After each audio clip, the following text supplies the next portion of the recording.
Jasmine, what do you make of my latest rant?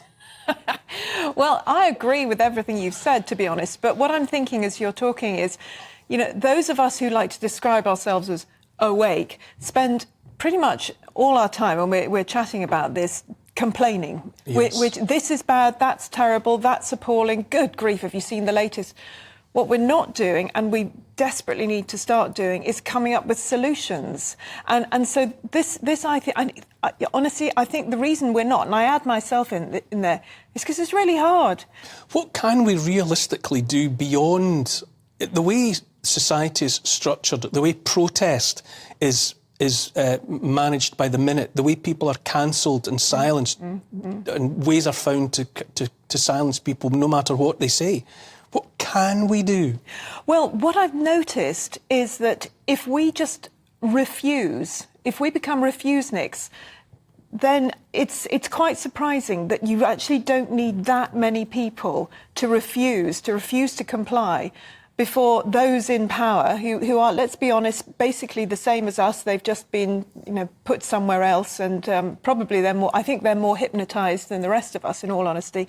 They suddenly find that they can't do what they thought they could.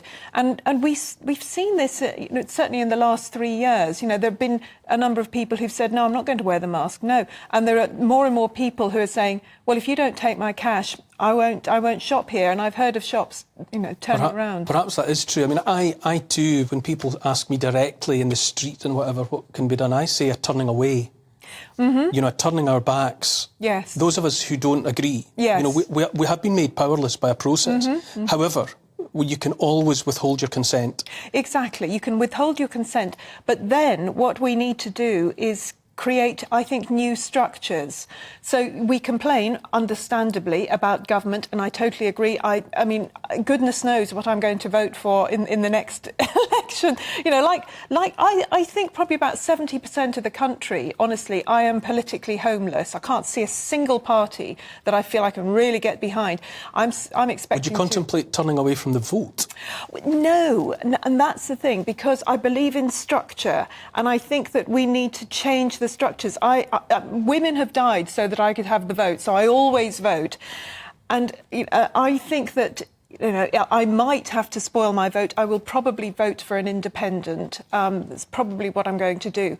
But what I would like to see is more independence, and I would like to see more of us taking a really more interest in government in a way that actually we have begun to do in the last 3 years. And change that structure. We need, I think we need more democracy. I mean, I laugh as I'm saying this because, you know, what we've seen as democracy has not, frankly, been democracy. We need more, we need stronger and more moral structures where you have, for example, you have more rotation in office, so that there's less likelihood of one or more ideologies taking over. We need honestly, we need more morality. And I'm a churchgoer, so I would say this, but I think that we need what the real nugget of most religions show, which is that reality, actual reality, is based on principle, it's based on truth, it's based on goodness, it's based on love.